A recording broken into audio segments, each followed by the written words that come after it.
Once upon a time, in the vast lands of the Nyamba kingdom, there lived a mighty but arrogant king named Jabari. Every morning he would test his skill by shooting 100 arrows through the golden ring on his queen's nose. After completing his routine, he would ask, "Is there any warrior in this world greater than me?" The frightened queen, Abeni, would always reply, "No, my king, you are the greatest of all."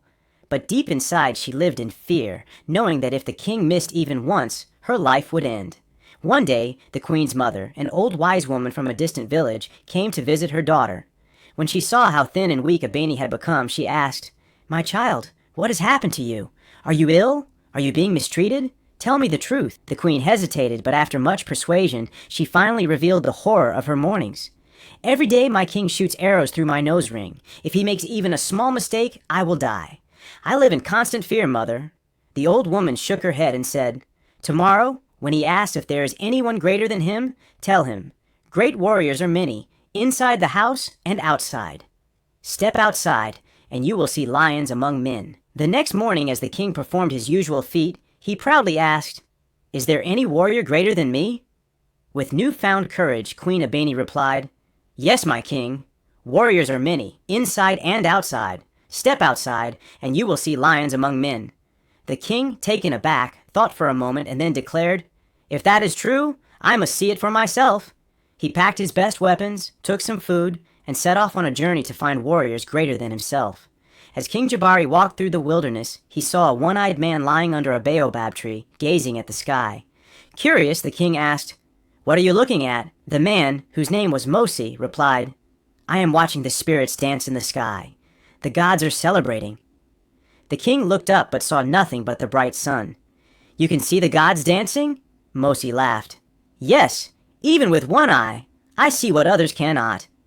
King Jabari felt uneasy. If this man could see the unseen with one eye, what else was he capable of? They continued their journey together until they came across a young warrior sharpening his arrows. King Jabari asked, "What are you waiting for?" The warrior, named Kofi, replied, "I have shot an arrow over 100 hills, and my friend has gone to fetch it. I am waiting for him to return." The king scoffed. "Over 100 hills? Impossible!" Just then, a man with a limp arrived holding the arrow. Kofi grinned.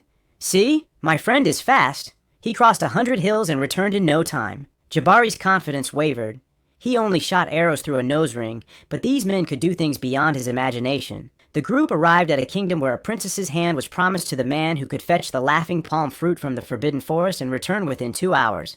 Many had tried, but none had succeeded. The limping man, whose name was Zubari, said, "I will do it." He dashed away with incredible speed, reaching the tree in record time.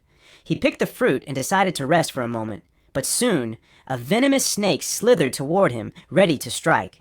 From far away, Mosey saw the danger. "Kofi! Shoot now!" Kofi aimed his bow and shot his arrow across the vast distance. It struck the snake just as it was about to bite Zubari. Hearing the noise, Zubari woke up and rushed back just in time to win the challenge.